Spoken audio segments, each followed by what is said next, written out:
Hi, I'm Ginny from genies.be. Vous voulez apprendre l'anglais ou plus simplement démarrer une nouvelle activité mais votre agenda est déjà ultra rempli. Dans cette vidéo, je vous donne 5 astuces pour créer de la place dans une semaine déjà bien chargée sans vous ajouter de la fatigue supplémentaire. Mais avant toute chose, si vous démarrez ou vous redémarrez l'apprentissage de l'anglais, n'hésitez pas à télécharger gratuitement mes 12 conseils pour s'y mettre et surtout ne pas abandonner après 2 semaines. Il vous suffit de cliquer dans le lien dans la description ci-dessous pour l'obtenir directement dans votre boîte mail. Abonnez-vous à ma chaîne en appuyant sur le bouton en bas à droite de la vidéo et la cloche pour être averti de mes conseils et développer votre pratique de l'anglais. Nos vies aujourd'hui sont tellement saturées d'activités que le grand stress quand on veut intégrer une nouvelle occupation dans notre semaine, c'est de se dire « mais mon Dieu, quand est-ce que je vais arriver à caser ça ?» Entre le boulot, les trajets, les courses, les enfants, les repas, le ménage et les activités du week-end, je vous donne 5 astuces pour réorganiser votre agenda et y ajouter une activité plaisir qui ne va pas vous ajouter une contrainte et de la fatigue, bien au contraire en fait, vous allez voir. J'ai moi-même utilisé ces astuces pour intégrer 3 à 5 séances de sport par semaine pour rester en forme et je vous assure que ça me fait un bien fou. Alors vous aussi, en mettant ces astuces en place, vous allez voir le bien-être que vous allez en retirer, quelle que soit l'activité choisie. Le premier conseil que je vais vous donner, revoir ses priorités. Qu'est-ce qui est important pour vous là, maintenant ? Vous avez besoin ou envie de développer votre anglais pour le boulot parce que c'est vraiment important? Si la réponse est oui, alors oui, c'est une priorité. C'est une priorité maintenant, pas dans 6 mois. Et si vous ne savez pas la planifier avant 6 mois, eh bien ce n'est pas grave car au moins vous aurez pris l'engagement, vous aurez défini un timing pour votre priorité et vous allez l'intégrer dans votre agenda dès aujourd'hui, même si c'est dans 6 mois. Mon deuxième conseil, supprimez les choses inutiles. Si on veut trouver du temps dans des journées complètes, on doit se concentrer sur ce qui est important, c'est-à-dire donc vos priorités réelles. Est-ce que c'est important de scroller pendant 40 minutes chaque jour sur les réseaux sociaux?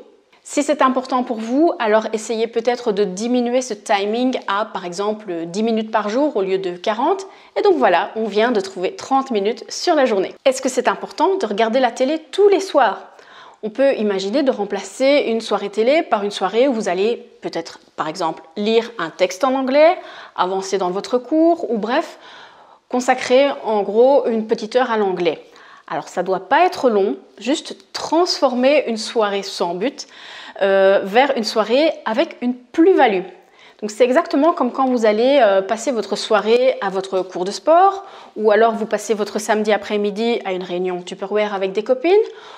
Ou encore, ce que vous pouvez imaginer de faire, c'est regarder un film en anglais. Comme ça, vous avez une soirée télé, mais avec une réelle plus-value. Mon troisième conseil, limitez les tâches ménagères. Ça peut paraître bateau comme ça, mais on passe très vite 1 heure à ranger la maison, passer un petit coup d'aspi, et on va même pas parler du temps qu'on passe à préparer les repas chaque jour. Pour le rangement, vous pouvez essayer de limiter dans le temps, donc c'est-à-dire au lieu d'y passer 40-50 minutes, limiter à 20 minutes. Vous vous mettez un timing et si c'est pas fini, eh bien tant pis, le reste ce sera pour demain. Enfin bref, simplement arrêtez de se dire que c'est pas grave si le salon n'est pas rangé tip-top comme dans un magazine. Pour le repas, vous allez cuisiner pour 2 jours, comme ça vous allez gagner 1 jour de préparation, donc c'est-à-dire environ 30 minutes à 1 heure chaque soir. Et en fait, ça ne vous fait pas gagner du temps que pour faire votre cours d'anglais, vous allez voir que vous allez sentir une charge de travail beaucoup moins lourde à supporter au quotidien. Mon 4e conseil, se lever plus tôt.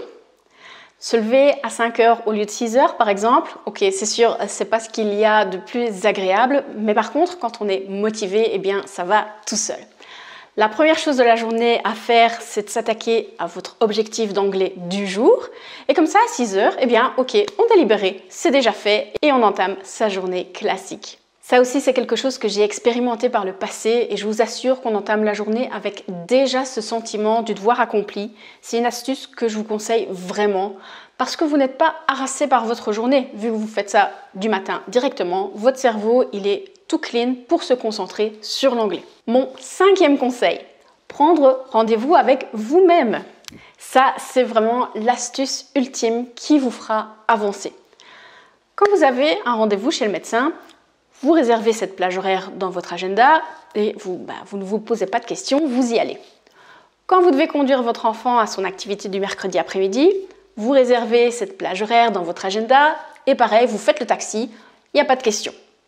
Alors faites pareil pour vous, pour votre priorité, réservez une plage dans votre agenda et tenez-vous-y. Alors ça peut être 15 minutes par jour, donc peut-être en se levant justement 15 minutes plus tôt par exemple. Ça peut être 2 fois 30 minutes par semaine, ça peut être 1 heure le samedi ou le dimanche, peu importe.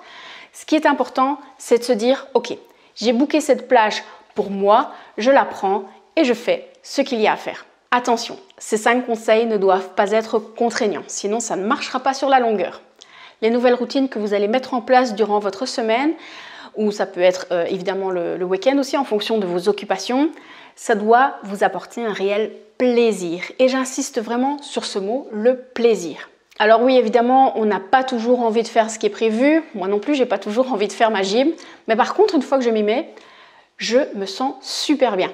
Pourquoi? Parce que ce ne sont pas des longues séances, c'est juste 30-40 minutes, donc ça passe vraiment super vite. Et après, je suis hyper contente et très très fière de moi. Ok, je l'ai fait, c'est bon. Maintenant, je vais vous citer 3 ennemis dont il faut vraiment se méfier.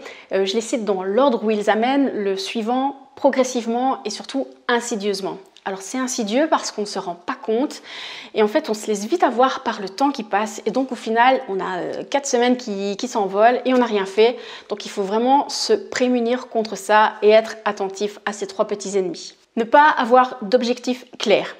Donc il ne faut pas voir le projet dans son entièreté comme une énorme montagne parce que ça fait trop peur. Il faut par contre définir des petits objectifs à atteindre semaine après semaine pour se voir avancer. Vouloir aller trop vite. Si vos objectifs sont trop ambitieux, vous allez vous épuiser et, plus grave, vous démotiver. Très mauvaise combinaison qui ne vous fera pas non plus tenir sur la longueur. N'hésitez pas à ralentir le mouvement dès que vous sentez que vous perdez pied. Ce n'est pas un échec, pas du tout. C'est justement la preuve que vous écoutez votre corps qui a besoin de temps pour intégrer de nouvelles choses. La procrastination. Quand on se sent dépassé par un objectif qui est trop vague ou trop ambitieux, eh bien, tout simplement, on retarde le moment de s'y mettre, simplement parce qu'on n'a pas envie de le faire. Pour ça, mon petit truc, c'est ce que j'appelle le coup de pied au derrière. Je me ressaisis, je me demande, ok, est-ce que c'est important ou pas? Et en général, la réponse, c'est un grand oui. Donc, ok, c'est défini, je me pose plus de questions et j'y vais, je me lance. Et ça va tellement vite à faire que voilà, la séance, elle passe très vite aussi. Toutes ces informations font partie intégrante de mes formations. Vous voulez développer votre pratique orale ou écrite de l'anglais? Je vous aide avec mes programmes en ligne et le programme From Difficult to Fluent pour dépasser les blocages de l'anglais et oser parler de façon fluide et naturelle, la peur bien rangée au placard. Contactez-moi en message privé ou par email, je vous poserai quelques questions pour en savoir plus sur votre niveau et vos besoins réels afin de vous proposer le programme le plus adapté. Thank you so much for watching and I'll see you in the next video.